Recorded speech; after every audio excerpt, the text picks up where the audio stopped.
Unfortunately, Ragdoll comes to a disappointing end as Thomas's trajectory gets completely undercut. The first topic deals with Lake's rescue, and at first it seems like she might have been screwed. You see, Thomas takes her into one of the parts of his basement, which is padded with a thick wall and secluded from the rest of the house. With that, and a cop originally goes throughout the house with Joy escorting him, and he doesn't find anything. Now, part of the reason is that Joy has some type of signal for Thomas while he's in the basement, so that he can know people in the house, and that does help him when it comes to quieting Lake beyond the ball gag that's in her mouth. But with him needing some type of lie or something to finish off the job when it comes to Lake, he sends out Joy to go get that, and when she does that, in comes Emily with Finley, and be it that Emily has seen enough maybe crime shows or has been in enough situations where she knows about hidden doors, she finds the one that Thomas is behind and is able to rescue Lake. But while she's able to rescue Lake, Finley gets stabbed by Thomas, and Thomas also gets away. For the second topic, we're going to begin with Nathan. It's not clear if he was just going to be on a run or if he was going to hunt down Thomas and then be off. But what is clear is that before he was going to leave, he wanted to leave Joe's Bible with Emily. Now, he goes to her house, finds one of her extra keys in case like she forgets her keys, I assume. And when he tries to put it in the door, he gets a minor shock. Because of this, he decides to break into a home, put in a security code because those two are that close, and he discovers that a sedative bomb was placed for her. Now, with this in mind, he decides he's going to call Lake in the hospital because she has to get checked for injuries. And when he does this, he also knows that with calling Lake, that means she's going to call Emily, and he uses that to set up a meet. One that is followed after he decides to go visit Lake to check how she is and also show her the bomb that he dismantled. Now, how does Nathan know how to dismantle a bomb? Not gone into. Also, why does he know Emily's security code? Again, it's not gone into, and you could say it's because of their relationship, but I just don't know how close of friends they are, even before all this happened, for her to let him know what the security code is. Though, it could also be that he was just watching her when she put it in the past. It's hard to tell. But I digress. Point is, Nathan makes it so that Lake calls Emily. Emily finds Nathan in the parking deck of the hospital. And with that, they have a conversation that is not fruitful for either party. At this point, Emily wants for Nathan's own protection to just stop and just come in to and get arrested properly. So not only that he can face justice, but have some form of protection against Thomas. Problem is, Nathan sees that if he's able to take out Thomas, then he'll have all of his issues go away. So those two go back and forth, and it comes to a point where Nathan just pulls a gun out on Emily because that's the only way he knows that will stop her. But at the cost of doing so, you can see that's pretty much the end of their relationship. But while he does burn bridges with Emily, Lake, on the other hand, even with their complicated history, she still wants. I won't say she wants to help him, but she realizes he can do stuff that she can't. And sort of like how we heard throughout the series, Nathan is given a long rope to hang himself with. While when it comes to Lake and Emily, saying the wrong thing, pissing off the wrong people could possibly destroy their careers. So, with that in mind, Lake gets in contact with Nathan and lets him know where Joy is. Because when Thomas went on a run and Lake was getting taken off to the hospital, Joy was there, and she was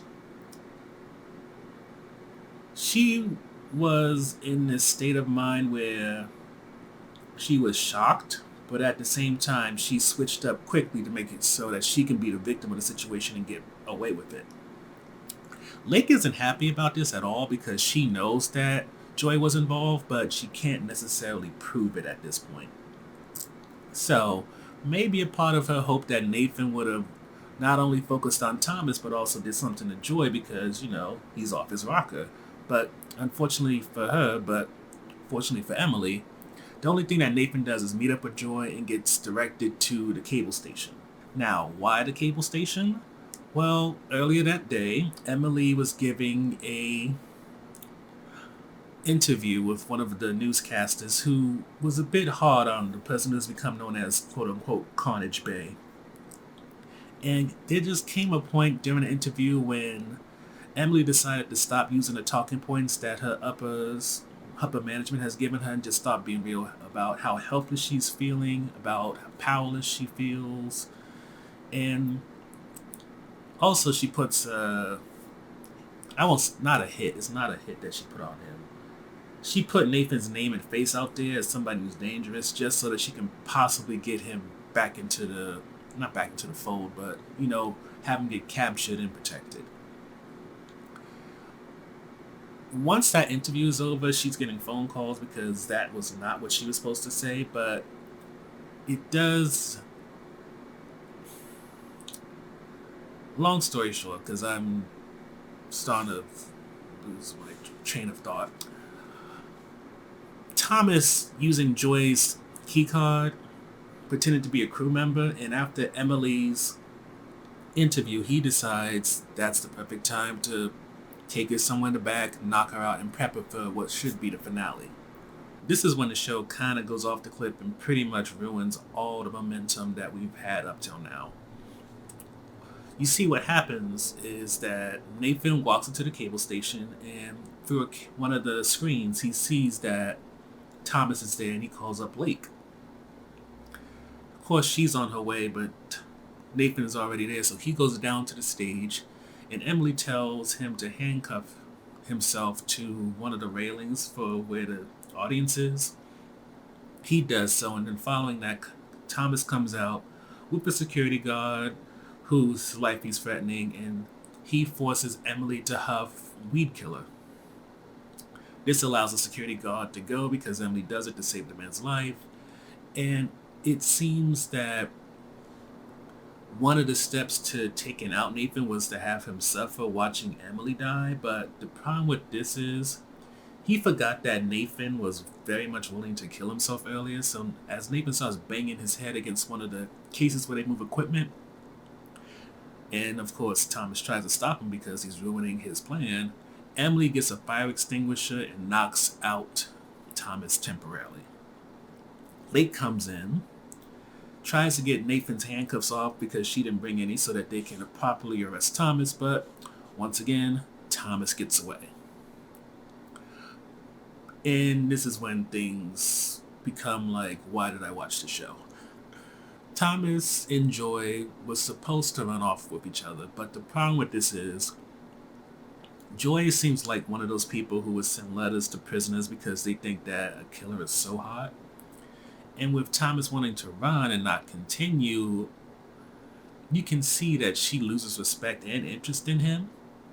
And when you add on him talking down to her about how he's going to be remembered, she had no part in yada yada yada, she doesn't decide to leave Thomas but kill him.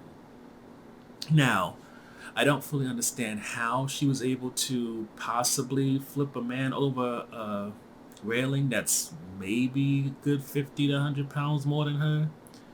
Yet somehow, I guess because of leverage or maybe he's not expecting it, he gets flipped head over heels. And he falls over the railing and hits the first floor and he's dead. After that happens, we're told 3 months passed and Nathan's in Germany having a good time playing pool, still a little bit haunted by his past. Emily is picking up a drinking addiction, or at least she sees that she's going down that path because she put whiskey in her coffee that morning. And really the only person who has anything interesting going on with them when it comes to this 3-month time jump is Lake. The reason is it's clear that she's going to go on a hunt for Joy because she's still not over Joy's part in all this. And also, we get information about Naomi Green. We learned that Naomi was definitely the person in the trunk, and that after Lake flipped the car, Naomi possibly died in that trunk, and nobody discovered that car until now. And now she's already starting to decay, and it isn't necessarily clear if the cops who discovered this are going to come after Lake or not, but you can tell that with her barely covering her tracks, besides like wiping off her fingerprints, there's a good chance between the license plate, the blood she left behind, maybe some hair, that they're going to trace it back to her. Never mind the whole she paid off Naomi's bail, and also is probably one of the last people seen with her, especially, and also one of the last people in a relationship with her. So her being a potential suspect is pretty much up there. But whether or not they follow up on this would only be known if there's a second season. So the most obvious low point here is Thomas's death. After so many elaborate ways he killed people, from the way that Andrea was killed, Matthew, even Eric, for him to die because he talked down to his wife and then she flipped him over a railing is just so anticlimactic. And granted, what was the other options they were going to have? Nathan shooting him, maybe Lake beating him up or something, or even Emily arresting him. All of which definitely wouldn't be equal to this buildup of what Thomas is capable of and what he's perhaps worth as a villain. But him getting killed by his wife, who we just met and we barely know,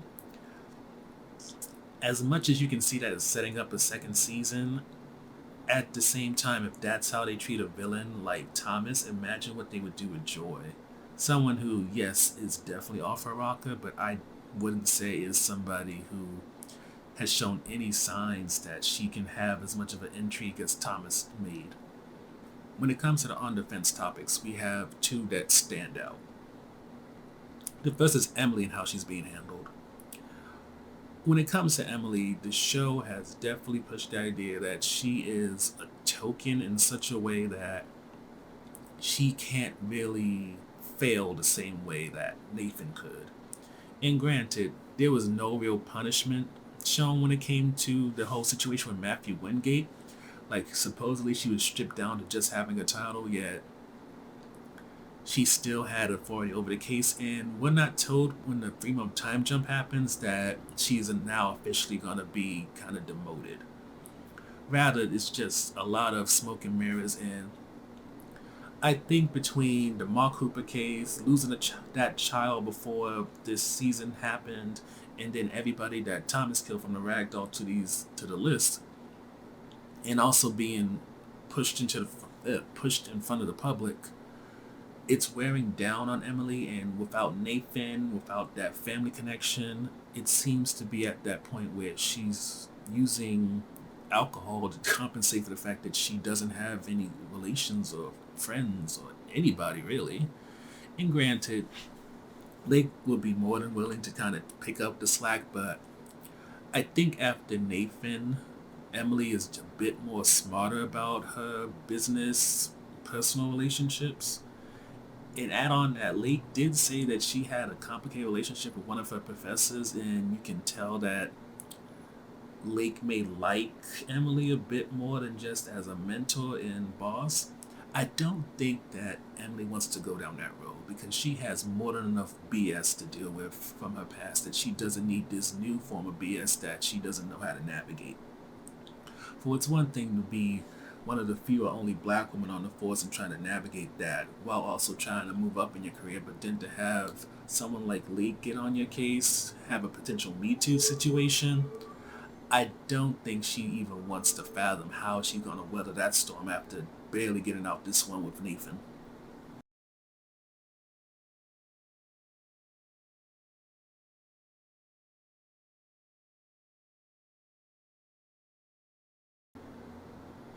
The second on defense topic is Lake's situation. As much as we appreciate getting to have some kind of answers when it comes to Naomi, At the same time, it leaves more questions than answers, and it kind of continues this line of Lake having these things that start up and could become interesting, but then it getting cut off. The only difference is this time, instead of it being cut off because they just dropped the storyline, it's cut off because there's no more episodes left in this season. And to be honest with you, I don't even know if they created enough intrigue to want to know the full story with Naomi.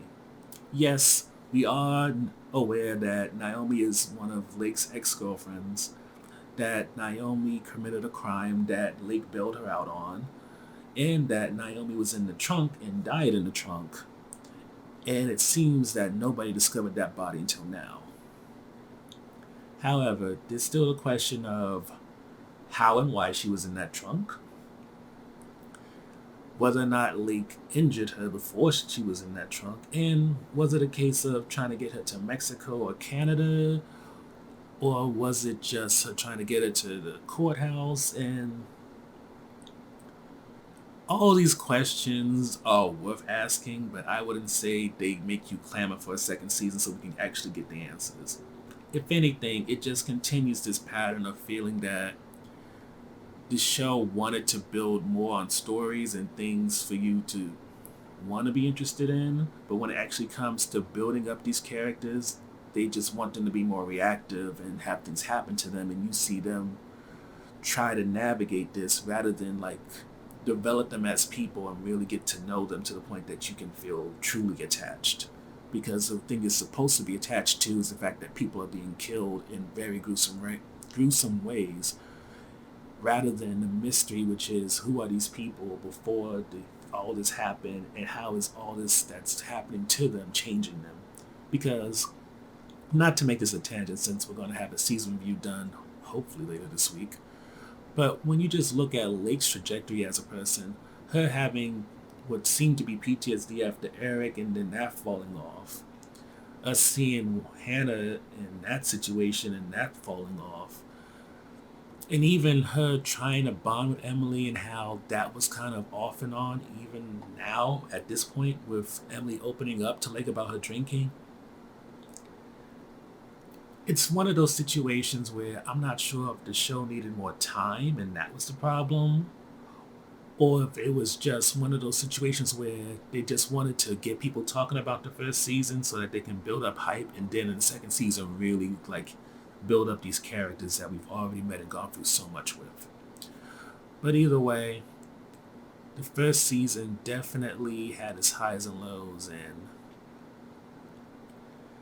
when it comes to the season review that we'll be having out later this week, I can't say it's looking good.